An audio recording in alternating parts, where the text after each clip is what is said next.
Baik, bismillahirrahmanirrahim.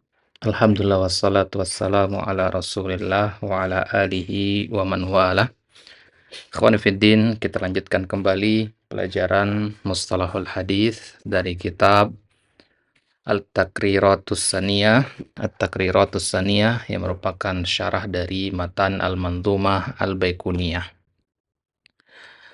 Baik, sekarang kita di bait yang ke-13. Sebelum itu kita murojaah dulu dari awal. Qala an-nadhim rahimahullahu taala bismillahirrahmanirrahim.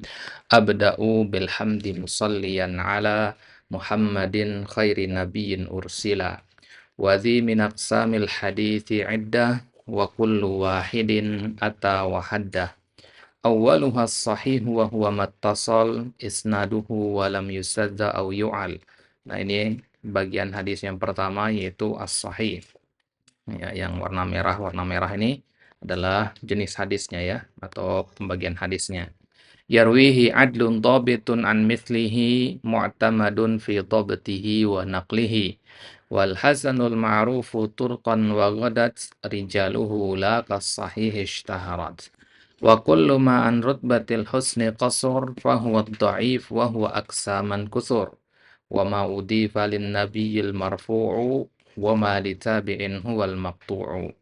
Wal musnadul muttasilul isnadi min rawihi hatta al mustafa wa lam yabin. Wa ma bisam'i kulli rawin yattasil isnaduhu lil mustafa fal muttasil.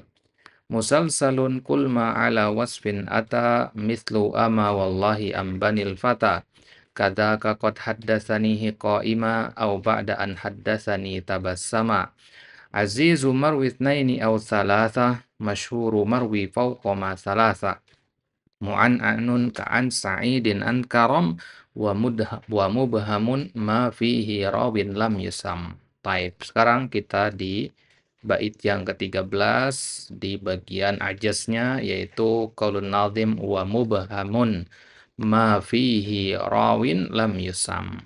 Nah, setelah sebelumnya kita membahas hadis masyhur dan hadis mu'an'an, sekarang kita masuk ke jenis hadis selanjutnya atau pembagian hadis selanjutnya, yaitu hadis mubham.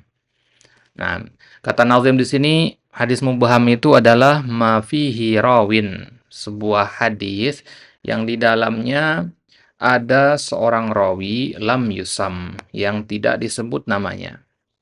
Nah, ini sesuai dengan ya, istilah mubham ya. Mubham itu antum tahu sendiri, mubham itu artinya samar ya.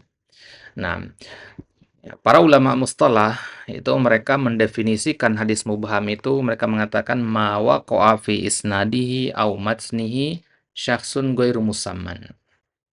Ya.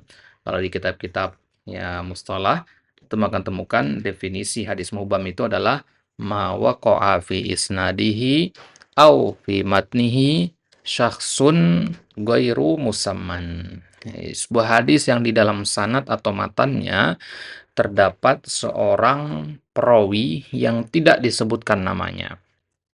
Ya. Ya, artinya hadis ini di dalam sanadnya atau di dalam matannya itu ada perawi yang ya, dia disebutkannya secara samar tanpa identitas jelas, anonim, ya, Mr. X gitu, ya. Ya, misalkan gunakan kata rojul. Siapa rojul ini? Rojul katanya seorang laki-laki. Ya, imro'a, itu ba'dus sahabah. Ya, sebagian sahabat melakukan ini dan ini. Siapa itu sebagian sahabat? Nah, ini mubham namanya. Nah, jadi ya begitu juga penyebutan nama yang tidak lengkap. Ya, disebutkan namanya Muhammad saja misalkan. Ya, ya perawi yang nama depannya Muhammad banyak. Muhammad ibn ini, Muhammad ini dan seterusnya. Nah, sehingga tidak kita tahu jelas siapa dia gitu. Di dalam kampung, di sebuah kampung ada 4 orang namanya Agus. Ketika kita mengatakan saya melihat Agus, ini mubham namanya meskipun disebut namanya. Kenapa? Karena ketidakjelasannya. Ya, tidak spesifik Agus mana yang dimaksud. Jadi, ya patokannya bukan hanya tidak disebutkan namanya tapi adanya ketidakjelasan. Nah, itu namanya ibham. Ya. Dan ibham itu bisa pada sanad, bisa juga pada matan. Ya, nanti kita akan bahas itu di kitabnya. Nah, lantas ya kenapa apa pengaruh yang ditimbulkan oleh ibham ini, ya, maka kita lihat tergantung dari posisi ibhamnya itu sendiri. Kalau ibhamnya pada sanad, ya, ya. Kalau ibhamnya pada sanad, maka ya, jika perawi yang mubham tersebut bukan sahabat, ya, tabi'in, tabi'in, maka hadis tersebut otomatis menjadi dhaif. Ya. Ya, jadi ada sebuah hadis diriwayatkan oleh Abu Hurairah. Ya, diriwayatkan ke bawahnya oleh fulan. Nah, nggak disebutin nih fulan ini siapa. Maka otomatis hadis ini menjadi hadis dhaif. Kenapa? Karena kita nggak bisa teliti. Ya, kita nggak bisa teliti, kita nggak bisa memperlakukan jarah wa ta'dil kepada orang tersebut. Gimana orang ya, dia siapa saja kita nggak tahu. Nah, tapi kalau yang mubham itu adalah sahabat, maka hadisnya tetap sahih. Ya, karena kullu sahabah thiqat. Ya, para sahabat itu semuanya adalah thiqah. Jadi mubhamnya para sahabat tidak bermasalah. Ya. Nah, ya. Kalau ibhamnya pada matan bagaimana? Konsekuensinya apa? Kalau ibhamnya pada matan, dia tidak mempengaruhi kesahihan sanad. Ya, matan ya matan. Ya. Nah, yang dipengaruhi adalah hasil ijtihadnya nanti. Ya, hasil ijtihadnya bisa berbeda. Ya, kalau beda, ya penafsiran ya orang yang mubham itu siapa. Nah, makanya para ulama kalau ketemu hadis mubham itu mereka kan berusaha untuk menghilangkan menghilangkan sifat ibhamnya itu. Yaitu dengan mengidentifikasinya mereka kumpulkan seluruh jalur riwayat yang ada. Ya, kadang jalur riwayat yang ini nggak ada namanya, ya, jalur yang lain ada gitu. Ya, nah, ya, jadi berusaha untuk menjamak dulu. Ya, misalkan contoh hadis ada seorang yang datang kepada Nabi minta nasihat. Ja'a rajulun dalam riwayat. Ja'a rajulun ilan Nabi SAW faqala ausini. Ya, seorang laki-laki datang kepada Nabi dan berkata, ya, berikan aku wasiat. Rajulun tidak disebutkan siapa laki-laki ini. Maka ketidakjelasan siapa laki-laki ini tidak mempengaruhi derajat hadis ini. Ya, hanya saja ya dengan penyebutan kata laki-laki di sini itu menyebabkan kita tidak mungkin untuk melakukan penelusuran konteks pribadi laki-laki ini siapa gitu. Ya, meskipun ya tidak selalu mempengaruhi hasil ijtihad ya, tapi terkadang dalam beberapa kondisi itu bisa mempengaruhi hasil ijtihad. Nah, baik. Ya, nanti ada hadis mursal juga mirip dengan mubham. Ya, kalau hadis mursal dia terputus pada sahabat, ya, nggak disebut. Ya, kalau hadis mubham, ya, dia nggak terputus, dia hanya disamarkan nama orang. Orangnya ada, cuman dia tidak disebut atau tidak dijelaskan secara spesifik gitu. Kalau hadis mursal memang terputus dia. Ya, beda ya. Nah, jadi intinya hadis mubham ini adalah hadis yang di dalamnya terdapat ibham atau ketidakjelasan identitas seorang perawi, entah pada sanad ataupun pada matan. Nah, baik, kita masuk ke kitab At-Taqrirat As-Saniyah. Wa mubhamun minal hadisi ay hadduhu. Definisinya apa? Hadis fihi rawin lam yusam. Lihat catatan kaki. Bihi yufarraq bainahu wa bainal majhul. Fa innal majhul yuradu bihi man summiya wa lam yu'rab hadithuhu illa min jihati rawin wahidin. Wa tazul jahala biriwayat itsnaini ya anhu fa aktsar intah. Ya. Dengan kata rawin lam yusam, perawi yang tidak disebut namanya, ini menjadi pembeda dengan hadis majhul. Dan namanya hadis majhul juga. Kalau hadis majhul, itu mansummiya walam yu'rab hadithuhu. Disebut namanya, tapi nggak diketahui orangnya dia bagus apa enggak. Gitu. Ya, dia kredibel apa tidak, istiqoh atau tidak, doib atau tidak. Gitu. Ya.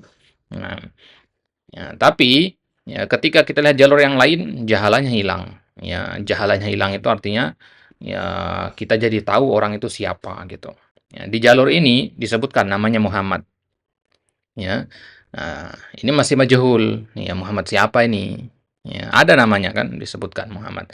Ya, kita lihat jalur yang lain, oh ternyata itu namanya adalah Muhammad ibn Zaid misalkan. Nah, maka sekarang dia tidak majhul lagi. Nah, ini namanya hadis majhul. Majhul dalam satu jalur. Kemudian tidak majhul lagi dengan melihat kepada jalur yang lain.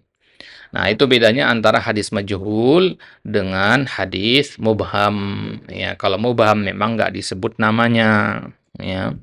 Nah, lam yuzkar bismihi bal ubhima wa ukhfiya, disamarkan, disembunyikan namanya. Sawaun kana rajulan aw imra'atan, ya, fil matni awil isnad, ya, laki-laki ataupun perempuan sama saja di matan ataupun di isnad. Contoh pada matan, ya. Misaluhu fil matan haditsu Aisyah radhiyallahu taala anha anna imra'atan sa'alatin nabiyya sallallahu alaihi wasallam an ghusliha fil haid. Ya, ketika seorang perempuan bertanya kepada Nabi tentang tata cara mandi haid, mandi setelah haid, qala khudhi firsatan min miskin fatatahhari biha. Potongan hadisnya dikatakan khudhi, ambillah firsatan min misk, ya, sejumput misik, ya, fatatahhari biha, dan bersucilah dengannya. Misik itu menyawangi, ya. Wasmu hadhil mar'ati Asma bintu Syakal ala sahih. Dan menurut pendapat yang benar, ya, nama si perempuan itu adalah Asma. Perempuan yang bertanya itu adalah Asma bintu Syakal, ya. Ala sahih, menurut pendapat yang benar. Nah, wal firsah bikasril fa qitatun min sufin wa nahwihi, ya, sejumput, ya, apa namanya, kapas, ya. Nah, jadi Nabi mengajarkan si perempuan ini, yaitu Asma bintu Syakal, untuk mengambil sejumput kapas, ditetesi minyak misik, ya, dan bersuci dengannya. Nah, wa mithaluhu fil isnad. Nah, ini kan mubham berarti ya, siapa imro'ah ini, ya. Ya, kita tahu siapa dia, ya, ketika kita membaca kitab syarah-syarah hadis, ya. Misalkan di Tadribur Rawi dijelaskan di situ, ya, perempuan ini siapa. Wa mithaluhu fil isnad, contohnya pada sanad, ma idza qila haddatsani Sufyan an rajulin. Contohnya misalkan ada mengatakan haddatsani Sufyan an rajulin, ya, Sufyan memberitahukanku sebuah hadis dari seorang laki-laki. Siapa laki-laki ini? Mubham. Wa hukmuhu ad-dha'fu idza kana fis sanadi wa lam yu'lam. Ya, hukumnya bagaimana hadis mubham ini? Hukumnya kalau pada sanad, ya, maka dhaif, sebagaimana kita katakan tadi, ya. Kalau terjadinya ibham ini pada sanad, ya, dan ini setelah sahabat, ya. Kalau di jalur sahabat nggak ngaruh, ya, karena sahabat semuanya istiqomah. Kalau terjadinya ibham ini pada, ya, generasi setelah sahabat, tabi'in, tabi'ut tabi'in, dan seterusnya, ya, maka otomatis hadis tersebut atau jalur tersebut menjadi dhaif. Li'adami wurudihi fi tariqin ukhra. Ya, dengan syarat memang di jalur yang lain juga nggak ada. Amma fil matni fala yadur. Adapun kalau ibham itu terjadi pada matan, maka tidak mengapa. Tidak memudaratkan, artinya nggak masalah. Wa faidatu ma'rifatihi zawalul jahalah. Dan faidah, ya, mengenali ini, membahas tentang hadis mubham ini adalah zawalul jahalah, hilangnya anonimitas. Ya, artinya, ya, hilangnya ketidaktahuan dan ketidakjelasan tentang siapa si perawi tersebut. Jadi kita bisa mengidentifikasi hadis ini mubham, hadis ini ghairu mubham. Ya, jadi penting kita tahu hadis mubham ini, ya, agar, ya, kita nggak repot mencarinya, gitu. Kalau para ulama sudah mengatakan perawi dalam hadis ini mubham, ya, nggak perlu kita cek kitab-kitab atau jalur-jalur yang lain, nggak akan ketemu. Karena para ulama sudah mengatakan, sudah memeriksa, mereka lebih dulu memeriksa itu, dan mereka menyimpulkan itu mubham. Ya, jadi nggak perlu kita berepot-repot lagi untuk mencari-cari siapa si perawi tersebut. Nah, ini faedahnya. Jadi menghemat waktu, bisa kita lebih fokus pada, ya, hadis-hadis yang lain atau jalur-jalur yang lain. Taib. Wallahu taala ala wa alam. Ya, ini dia hadis mubham, ikhwah. Insyaallah taala di bait yang ke-14 kita ambil jenis hadis yang ke-13, yaitu al-haditsu al-ali. Naam. Taib. Wallahu taala ala wa alam, wa sallallahu ala nabiyina Muhammad wa ala alihi wa sahbihi wasallam.